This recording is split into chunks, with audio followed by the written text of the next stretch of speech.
بسم اللہ الرحمن الرحیم الحمد للہ رب العالمین والصلاة والسلام علی سید الانبیاء والمرسلین وعلی آلہ وصحبہ اجمعین اما بعد۔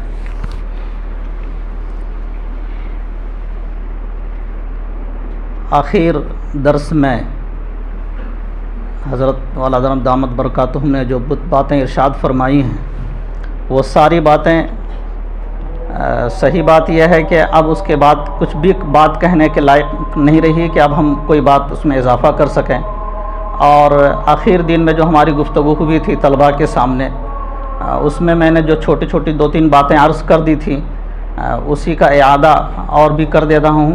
ان میں سے ایک بات یہ ہے کہ فارغ ہونے کے بعد طلباء عموماً یہ سمجھتے ہیں کہ ہم ہر چیز سے فارغ ہو چکے ہیں اور کتاب سے ہمارا رشتہ ختم ہو گیا ہے۔ مجھے یاد آ رہا ہے کہ حضرت مولانا علی میاں صاحب ندوی رحمۃ اللہ علیہ کی ایک بات ان کی کتاب پاجا سراغ زندگی میں نے پڑھی تھی۔ فارغ ہونے والے طلباء کے سامنے عرض کیا تھا حضرت نے کہ فارغ ہونے پر جو طلباء کو جو بولتے ہیں کہ ہم فارغ ہو گئے ہیں، فراغت پر طلباء کو علم کی کنجی دی جاتی ہے اور انہیں اس بات کو یہ بتایا جاتا ہے کہ آپ خزانہ علم حاصل اب کر سکتے ہیں۔ یہاں علم نہیں دیا جاتا ہے، علم تو ایک لامتناہی سمندر ہے، اور اس سمندر سے بڑے بڑے علماء جتنے لوگ بھی گزر چکے ہیں وہ لوگ تو مرتے دم تک اپنی زندگی کو اور آخر سانس میں بھی کتاب سے وہ استفادہ کرتے رہے۔ حضرت علامہ کشمیری رحمۃ اللہ علیہ کا واقعہ آپ کو معلوم ہوگا کہ حضرت آخر جس وقت مرض الوفات میں تھے اس وقت بھی کسی مسئلے کی تحقیق میں تھے، اور اس طرح سے جتنے بھی ائمہ گزرے ہیں ان تمام کے بارے میں ہم پڑھتے رہے ہیں، سنتے رہے ہیں۔ تو صحیح یہ ہے کہ علم ایک لامتناہی سمندر ہے۔ اس 6 سال 7 سال 8 سال 9 سال کے عرصے میں علم نہیں دیا جاتا ہے۔ صحیح یہ ہے کہ خزانہ علم کی چابی دے دی جاتی ہے۔ آپ اس چابی کے ذریعے سے اب علم کے دروازے کو کھول سکتے ہیں اور وہاں سے علم حاصل کر سکتے ہیں۔ اب یہ اصل بات ہوتی ہے۔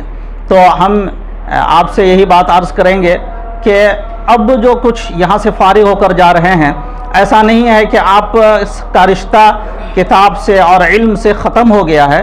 اب یہاں سے صحیح بات یہ ہے کہ یہاں سے اب مضبوطی کے ساتھ یہ رشتہ استوار کرنے کی اور اس رشتے کو اور زیادہ مضبوط کرنے کی ضرورت ہے۔ اگر ہم اس رشتے کو مضبوط رکھیں گے اور مطالعے کا سلسلہ، لکھنے اور پڑھنے کا سلسلہ، کسی بھی شعبے میں ہم خدمت کریں، اگر ہم یہ سلسلہ باقی رکھیں گے تو اطمینان سے لوگوں کی رہنمائی اور کر سکتے ہیں۔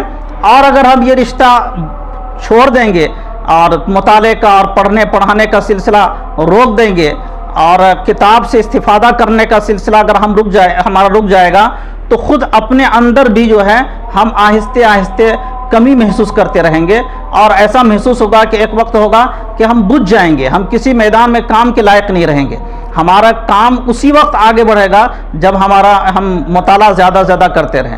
ہم آپ سے یہی عرض کریں گے کہ یقیناً ساری باتیں آ گئی ہیں، یہ بات میرے ذہن میں تھی جو میں نے آپ کے عرض کی۔